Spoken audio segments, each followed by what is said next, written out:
Hi everybody, Donovan here, and today we're going to cover a very important subject once again: how and when to present your prices. Hi everybody, Coach Donovan here, and today we're going to talk about pricing, how and when to present your pricing. And I think actually just as important as how much you are charging is how you present it. It makes all the difference in the world, that timing of your pricing and how you say it and when you say it. It's just everything. Remember, it's not how much you charge, it's how you present your prices that counts. You can charge anything that you want if you know how to present it with the added value and the timing and everything. Then people will perceive it as something that is definitely worth it and see the value in that. That's the basis of this. Let's go into the timing a little bit. I'm going to have to do this rather quickly because I don't want to have this long extended video, but it's still going to be a little bit long. So hang out to the end. I promise it'll be worth it. First of all, setting your prices. We've gone over that a little bit in other videos.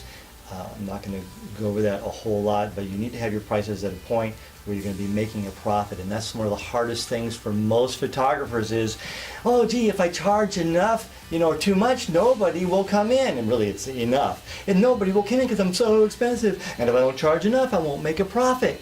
Yeah, well, right. Probably both of those statements are correct. I'm not suggesting you price in the middle or price low to compete. What I'm saying is price right. That's different.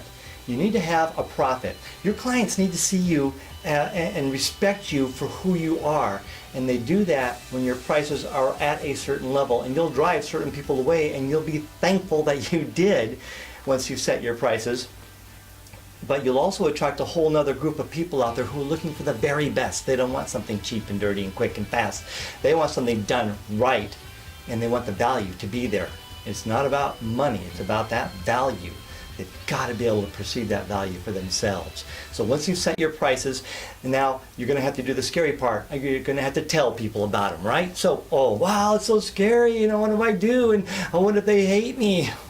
Maybe I'll just hand them a price list or put it online. Yeah, that's what I'll do. I'll put it online, and then nobody will ever confront me on my prices because I don't like confrontation. I can't handle that. You got to get over it, okay? Confrontation, it doesn't have to be confrontation. But confrontation is part of running a business. You're going to have to handle things that come up. It's just part of what you do if you want to make a profit. However, timing again, going back to the timing of the price list, do not hand them a price list.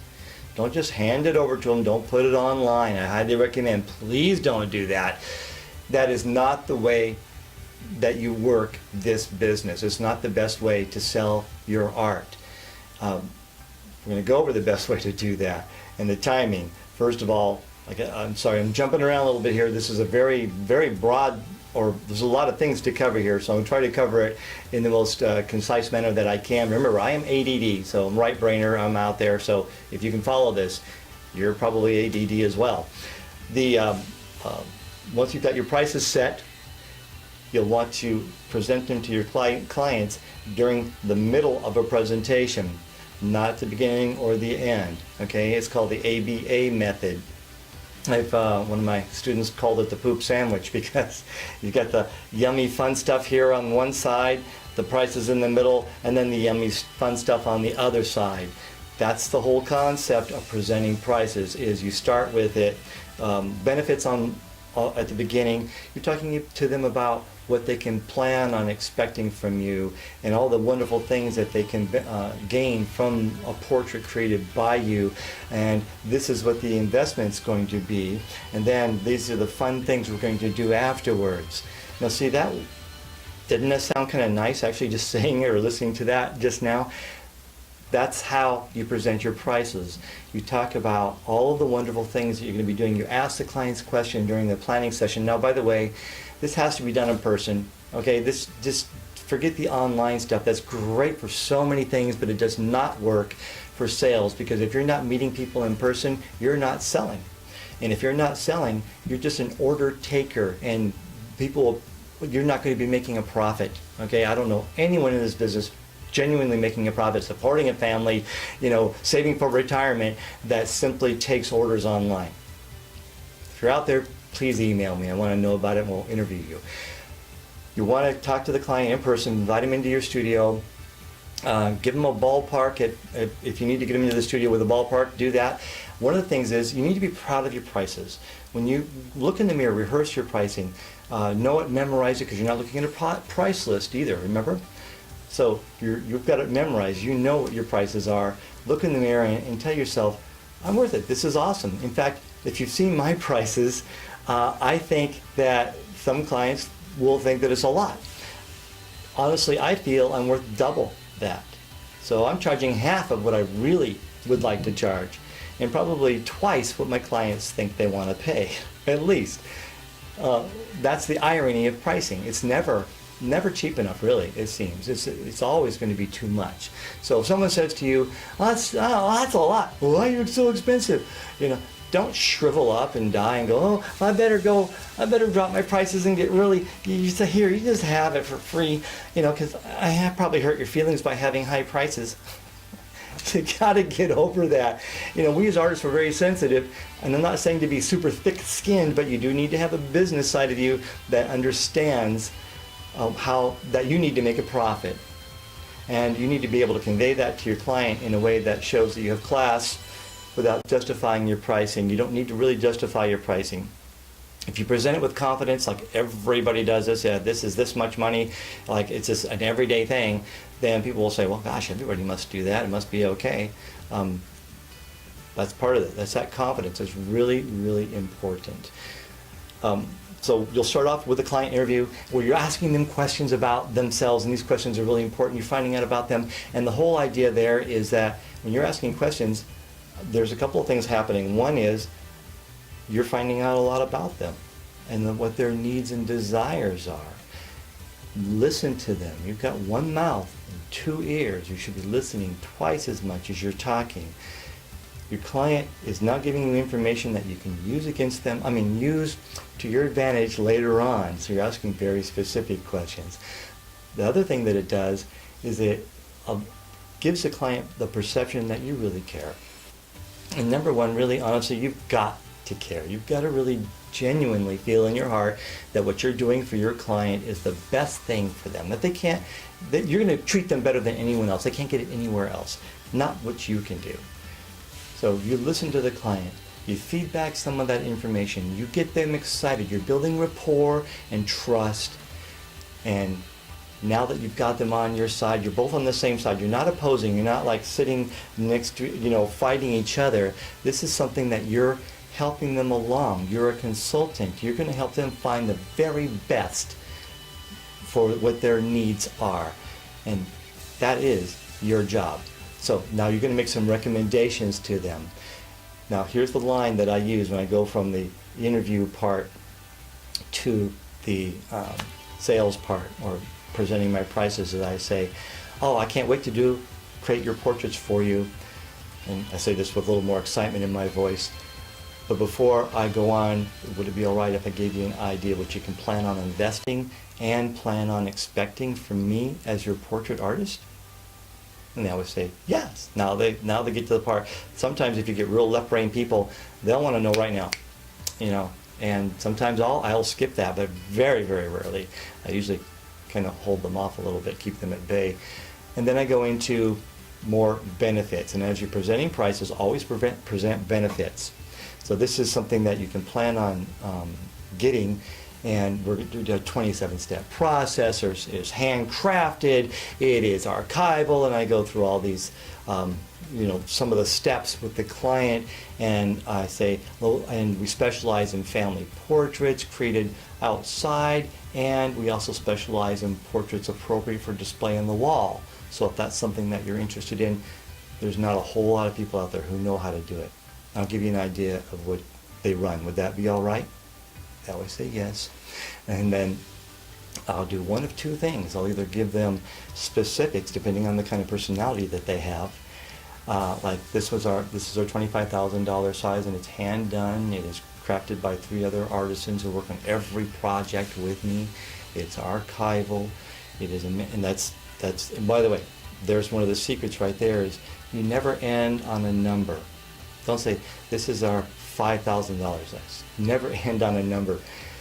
You pause where right after you want them to remember what you're saying. So if you're saying something like a number and then you pause, and all they're going to remember is that number, which is them over to the left brain mode if they're not already there.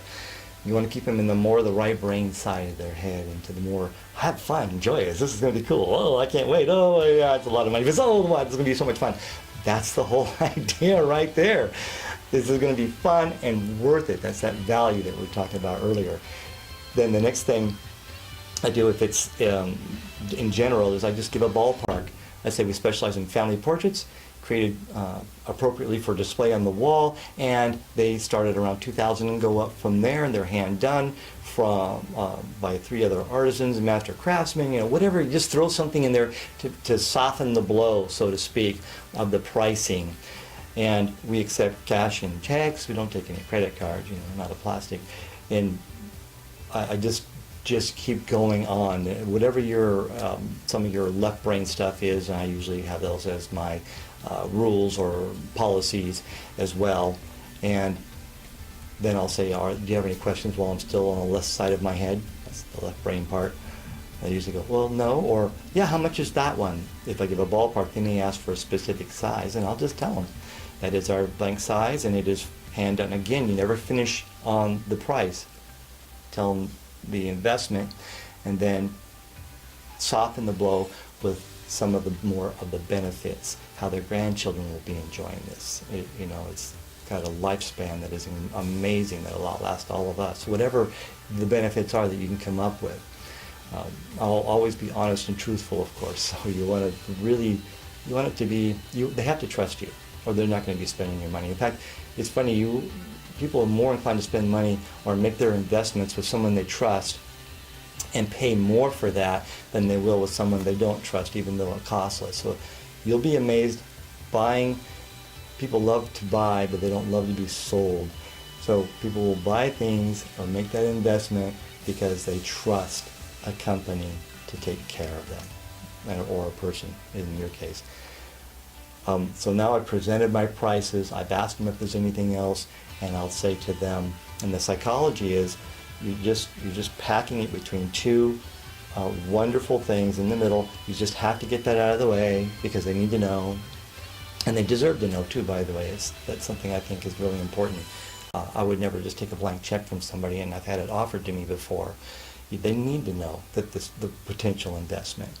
However you want to present it. I usually like doing the ballpark, but sandwiching in between makes it softer. All right.